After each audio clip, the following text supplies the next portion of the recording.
This is FTT Channel. Today's topic is Xi's One Belt One Road policy will be CCP's death rope. China's communist regime pursues two goals. One is to control the Chinese people with fake news and lies, and the other is to conquer the world by means of unrestricted warfare in three areas. In finance by collaborating with the Wall Street elites, in information by compromising the US tech companies, and lastly in geopolitics with the One Belt equals One Road initiative.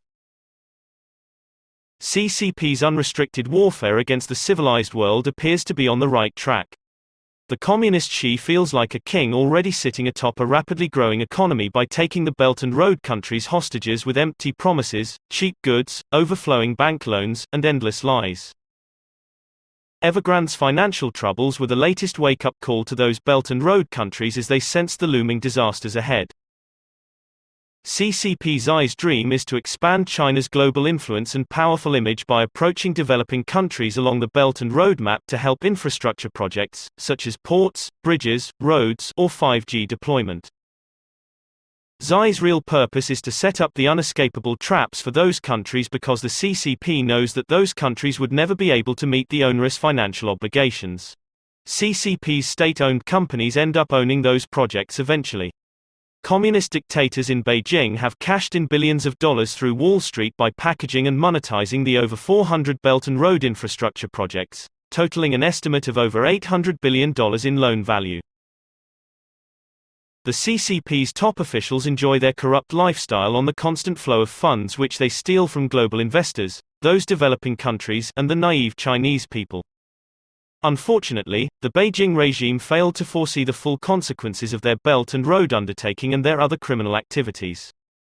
Almost half of the Belt and Road projects could not get to completion because the funds raised from the capital markets for these projects were stolen in the process by corrupt CCP officials and the greedy globalist collaborators in the West, leaving the underfunded projects stranded or abandoned completely.